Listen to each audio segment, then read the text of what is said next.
In this video, we'll be taking a look at some reasons for using a known locations approach for this year's point-in-time count.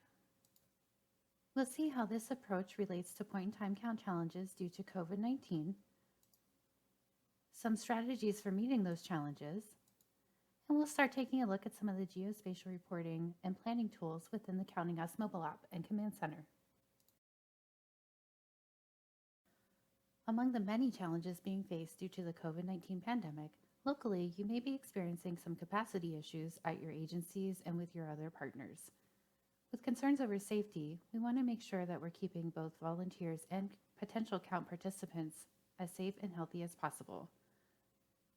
With that in mind, we may be seeing a potential decrease in the amount of volunteers who are willing to participate in point-in-time counts this year.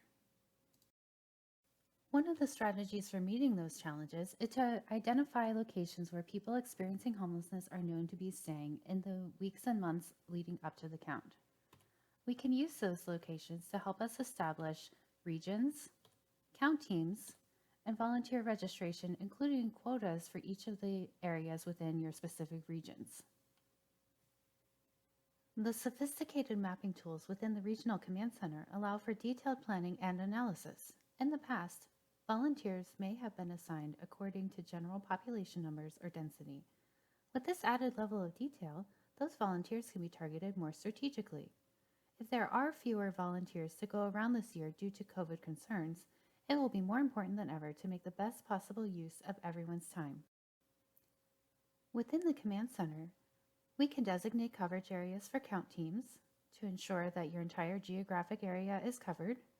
We can set volunteer quotas to make sure that we have the proper amount of people assigned to each of those coverage areas, and it will help us quantify the need for other resources. Let's start by taking a look at how volunteers can sign up to participate in your point-in-time count.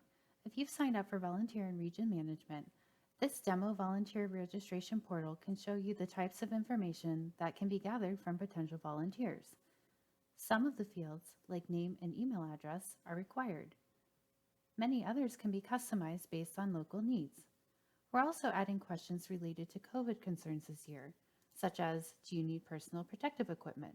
And if you're in a protected health group, such as over age 65 or with underlying health conditions, would you prefer to be involved in a lower risk role? This information is directly tied into the Regional Command Center, so planners can create teams and ensure coverage. For more details about volunteer registration and management, please visit pointintime.info. Hopefully, you've had a chance to check out our training video on how to register for an account with Counting Us and getting started with completing and submitting the Known Location Survey. Here is some sample data to help illustrate the possibilities with collecting information about known locations. The pinpoints on the map can be color-coded to signify the number of persons each pin represents. By looking at the density of the pins and the underlying data, count planners will be able to better define the census tracts that need more volunteers. Once your community has captured data for the known locations, those pinpoints will appear on the map in the Command Center as in the previous example. That information can now be used to identify hotspots within each region and ensure that volunteers are strategically assigned to those areas to ensure proper coverage and improve both the reliability and quality of the count. What you're seeing here is an example of the count team and regional management functions available within the point-in-time count Regional Command Center.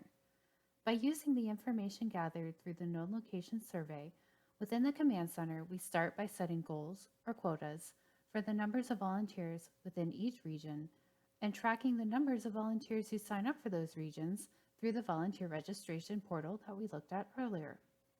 Once those quotas are met, the volunteer portal will only display those remaining regions that need additional help. In this way, those valuable volunteer resources are managed effectively while maintaining coverage for your entire geographic area. For more details about region and team management, please visit pointintime.info. Thanks for watching this video about using the known locations approach for the point-in-time count. Many of the features shown in this video are add-ons to the base offering of professional services in the Counting Us mobile app and Regional Command Center from Simtech Solutions. If your community is interested in learning more about these features, please feel free to reach out to pit@simtechsolutions.com.